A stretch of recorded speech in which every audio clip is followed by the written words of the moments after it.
everyone goes, this is amazing. You cannot do female action ensemble without having a final girl. You need to kill these characters off. And then what would even be better, if you want to make this easier to make, change this to a boys' baseball team. And they can use bats and cleats, and it's a great sports action movie. And I was like, I don't want to do any of that.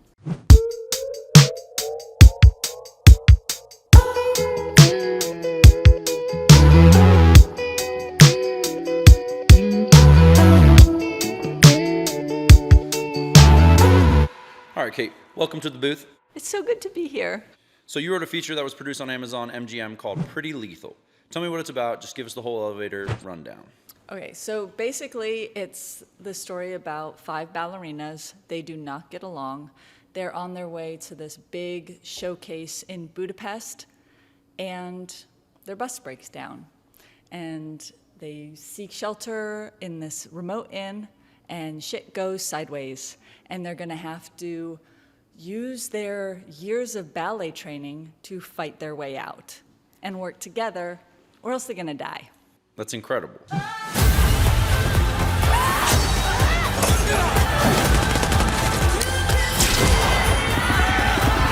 only way out is together.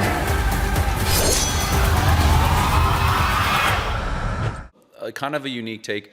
Is there anything in your life that brought you to this, writing this? Well, I love action movies. Okay. And I'm a huge fan of Taken. I saw Taken, I was like, this movie kicks ass. This is so fun. But my dad does not have that particular set of skills. My dad is wonderful at like doing a car lease. My dad is like great at writing a check. Oh yeah. My dad is not gonna like go after someone and kill them. So if I get kidnapped, I'm kinda on my own. And I was just thinking about like, okay, what do I have besides my height and my reach? I'm like, what do I really have in my wheelhouse that I could use to protect myself? And I grew up dancing. And I think like the first movie I saw in the theater was Ghostbusters. Giddy up. Yeah. It was so funny and it was so scary. And it was just like these friends having a good time and like battling monsters. And I love Ninja Turtles. But there is no, I'm like, where's the female Ninja Turtles? Oh yeah, that's a good, yeah. Where is the one where the girls survive? Yeah. Where's the ones where they really bond together and fight back? And it's like Slapshot where they're real scrappy and they're just crap. And they're just going, yeah, I'm bad at this, but I'm gonna keep going. And That's awesome. It makes it really fun. It's interesting, like with female action, it's usually just one woman versus the world, and she not only has to be so beautiful, but she has to be stoic. Yes. And she can have a sense of humor. And she also can't really be bad at anything. And I was like, well, like, if you're an 18-year-old girl and you've never fired a gun, you might be bad at it. Yes. And that might be really funny to watch. Yeah, so there's that element of humor that you could bring to it. So you've done a ton of things in your career, acting, directing, writing. How did you get started making film in general? Like, what's your backstory there? I should have known better than to do film, because it's like growing up with these out-of-work actors, these producers that are always like trying to hustle and like get something going. If I could just get something going, I just need to get something going. And these like directors who are just pissed off and cranky and like cynical. But it's like, you're seeing these people have these ups and downs with their careers. Sure. And it's not an easy road to pursue. No. And my family is not in the business. If you take a camera out, my mom, like, she's awesome, gone. yeah. She doesn't like it at all. But again, I went to see Ghostbusters when I was 2. And I was like, I'm hooked, I'm in, this is what I want to do. Yeah, I read in another interview that you did that you had essentially been in a talent show that you weren't prepared for. Oh my God. And you just like free improv'd the whole thing or something like that. But that was sort of like when you knew that you liked performing, kind of. I just wanted to get out of class. I Yeah. was so bad in school and so desperate to get out of there that they, like, literally what happened was an older kid came in and said, who's trying out for the talent show? And I just was like, I'm going. And because I just wanted to leave. Yeah, you want to play they go, hooky. Whoever gets to, whoever had, and I noticed this, and it was a really early on connection.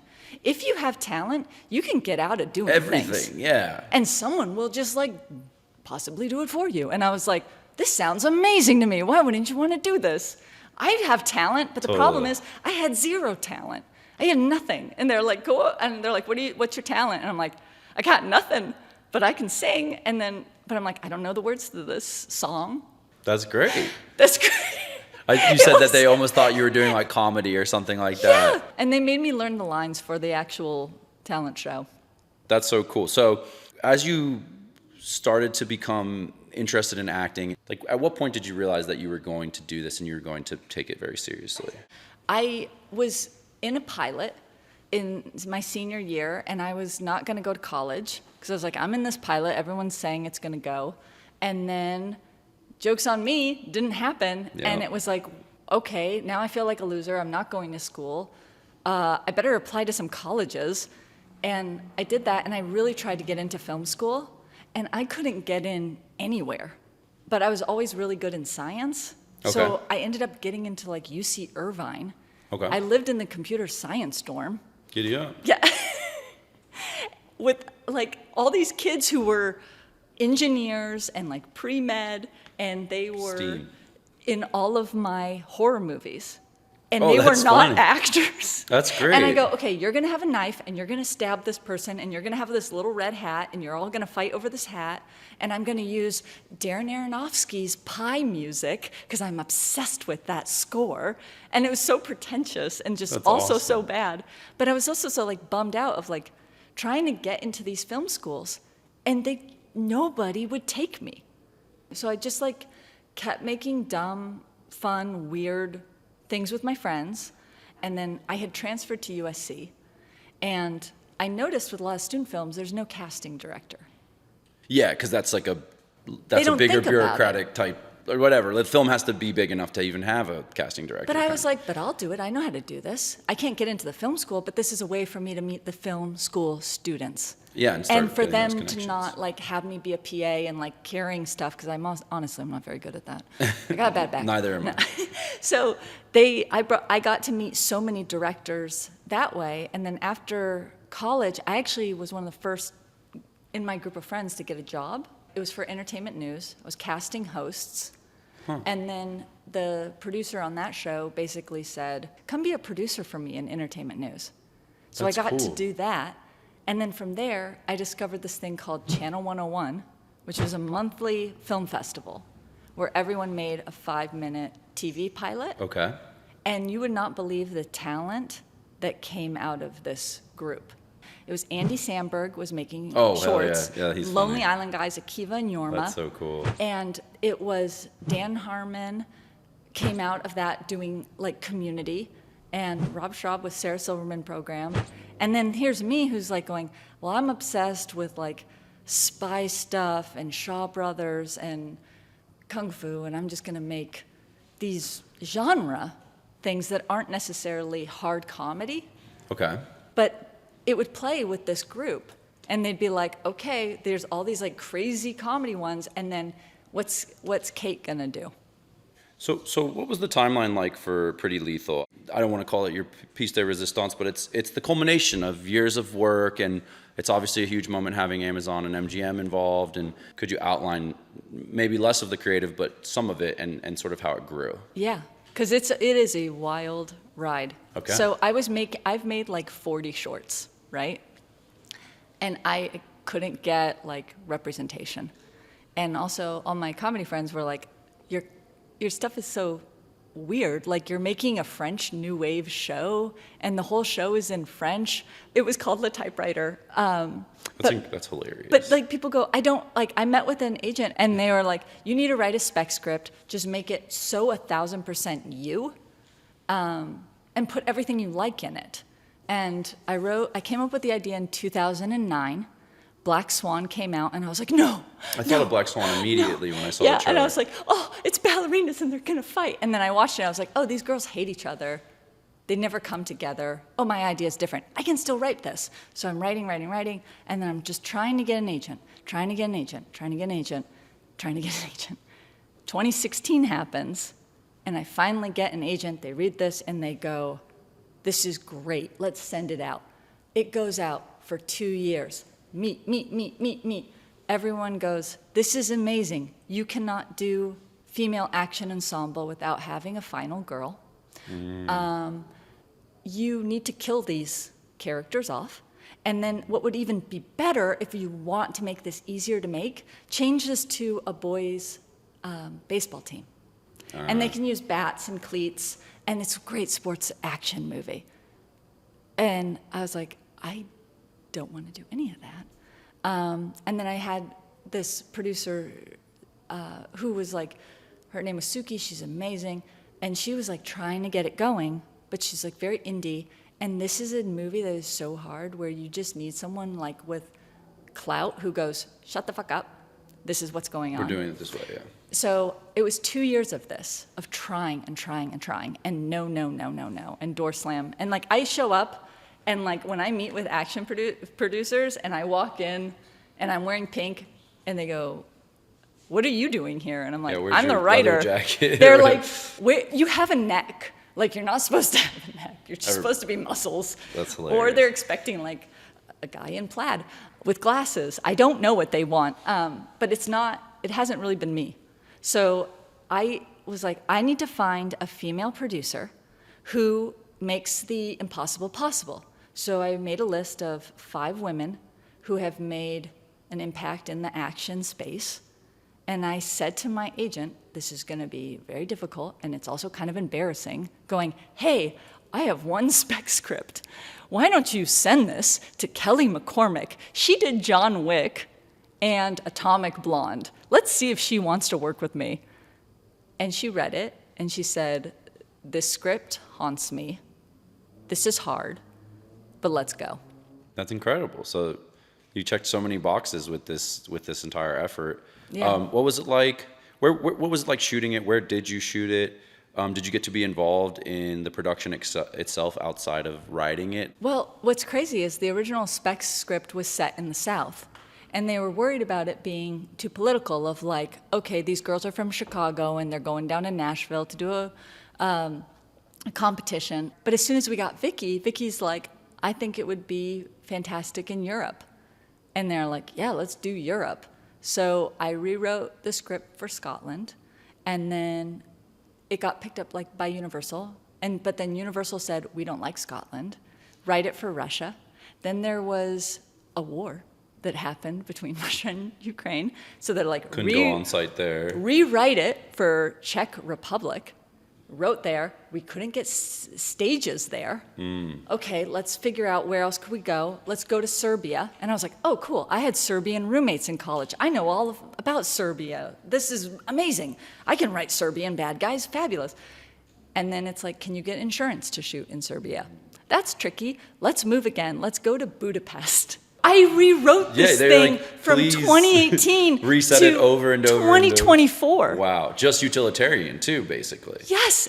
And then they were like, I had done like the table reads where I read the part of like the bad guy, because obviously we didn't have a bad guy. And I love accents, and I'm a character actor. And the director was so generous in a way to be like, well, there's the bad guy's assistant.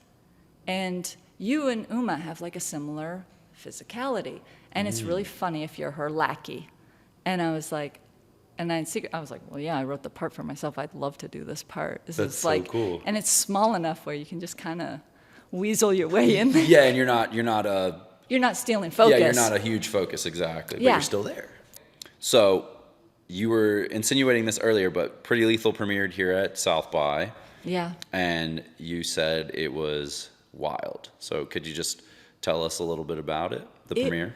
It was like such a surreal out-of-body experience. They basically had to close down the street because everyone was lining up. Getting into the theater, the Paramount seats like 1,000 people, and having the thing packed. And the movie starts, and it's kind of like a slow burn in the beginning. And then once it starts hitting, people start reacting very loud.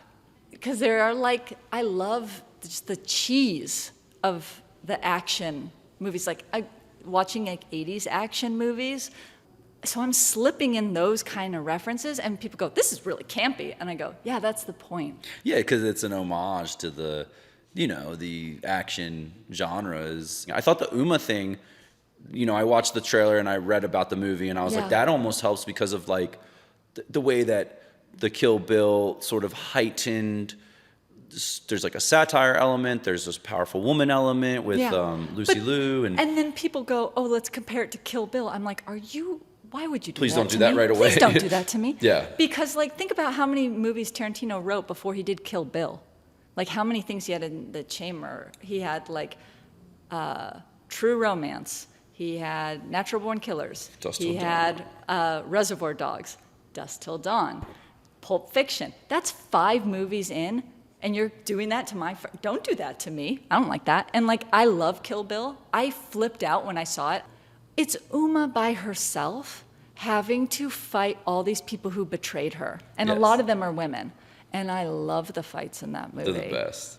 It's interesting, like omniculture, sort of the cultural zeitgeist of that time. It felt like it's interesting revisiting it. I rewatched Kill Bill recently, and I had a much different experience than when I would think I was 12 or so when it came out, but it was a much different experience as I got older, but it obviously groundbreaking. I want to know, are you still finding yourself drawn to the theater? Are you still spending time streaming? Like, For comedy, for big action. like Dune or something like that? Did you Yeah, see that? I saw that in feels theaters. like So much better in theater than at home. I mean, also, but I'm like a total nerd, and I do have like a 4K projector, Hell and yeah. I have like Yeah. a giant screen. But again, like, I'm pretty into movies too. I have like Yeah. an 80-inch 4K thing, like Samsung yeah, or whatever. I love movies. So it is ridiculous. Like, I have an insane setup. So, just going back to the shorts thing real quick, what do you think of YouTube and its role in sort of like the underclass, like the up and coming talent? Like, do you think that the future of the industry with the Paramount WB merger, Netflix next move feels like YouTube is about to eat everybody's lunch? Or do you think that like these bigger production houses like that are still investing in film are going to prevail just out of like their dedication to the larger production? I don't think you can stop filmmakers. No, I agree. You cannot stop creative people who have friends. You cannot stop someone who has a camera and says to a buddy, "Come over, you want to play." It's too enticing. So people are always going to make things. They like we're at South by Southwest. We're here to support the filmmakers. Yeah. Where are you feeling you're headed next? Like, are you back at the computer writing? Are you thinking like, let me get a break? I'm out with another action script right now, Cool. and we have a phenomenal producer, and And it's your original script that you've already developed? Okay. So, and that's I'm like, come on, let's go, let's get someone good, let's. so when they were hopefully making this you movie rewrite the will other hit. script, you were working on another script already, huh? I'm nuts, man. If I'm not writing, then I'm in something. Like earlier this week, I was recording voices for Rick and Morty. That's so cool. What's your favorite show right now? RuPaul Drag Race. Okay, giddy up. That was easy for you. It's a show where I find it's so catty at times, but it's also so inspiring because I don't know if you've ever seen the show. They make the contestants, sew outfits, do makeup. Oh, I've watched They it. have to do roasts. They have to do comedy challenges, dancing challenges, these acting challenges. They have so much talent that I'm like, I better step this up. What's your opinion of like the use of AI? Maybe not in the writing room, but like just in film or in the writing room. Are you like so scared of it? I'm not. My belief is that people are over scared of it. I feel like the issue I have with AI is it's a copy of a copy. I love seeing an artist be able to draw something and come up with something that I go, I would have never thought of this. How does your brain work? Your brain Yeah. is so different from mine. The extrapolation of an idea is something that's difficult and made easier through AI. Like the trouble of doing it is actually the value of right? Like the Yeah. trouble of the extrapolation, the trouble But it's of like, making the hard thing. How are you going to get like an Elliott Smith? How are you going Correct. to get Yes. a Daniel Johnson? Yeah. Like, you're not, it's like, even with music, I find AI to be like the AI music. Well, it's like I crap. have an issue with it. Think, what is it? Is it Pet Sounds, the Beach Boys? Wall of Sound with Yeah. all the, and you go, this is a magical record that this will last the test of time. Totally. Because you have the Wrecking Crew. You have these people who are just brilliant, and brilliance attracts brilliance. And it's like, And it's unmistakable. it's also fun just to jam with someone. Exactly. It's so you know? human. It's so much better. Very thoughtful on the AI answer, so I appreciate that. We are going to do a little lightning round of just stupid crap, and you can have as much or as little opinion about it. Okay. Ready? Oh my God. The pressure is on. Do you like a dive bar or a cocktail lounge? Dive bar. Oh yeah, me too. Every time. Whiskey or tequila? Depends on the night. That's exactly how I feel. Yeah. If we're going up, tequila. Yep. If I'm sitting on the couch, it's going to be whiskey. Exactly. Okay. And as a Cali kid, tacos or barbecue? Tacos. I know. Okay. And then. What are you, out of your mind? I knew you were gonna. Okay, so Yeah. you're the third in a row tacos. So Yeah, I might strike you know- the question. You know why? Because tacos are awesome. Rock or country music? Oh, that's really hard. I know. That's why I've been asking. Oh my God. I feel, okay, rock. Boom. Rap or pop? Why are you doing this to me? I thought we were friends. This what's I right. love Wu-Tang, but I also love ABBA. I can't do this. Okay, that's a great Okay. answer. I that's better than any answer I've gotten so far. Are you liking acting or writing more at this point? Well, it's like Both. I like doing it together. Great. You know, I But- love yeah. writing a part and like getting to show up. And it's so funny because like again, it's like I show up and people expect a certain thing, and then And then I'm you're you. something else. And then you're cooler than that. thank you. Yeah. I appreciate that. Well, thanks for joining us here Yeah. in the booth. Thank you for having me.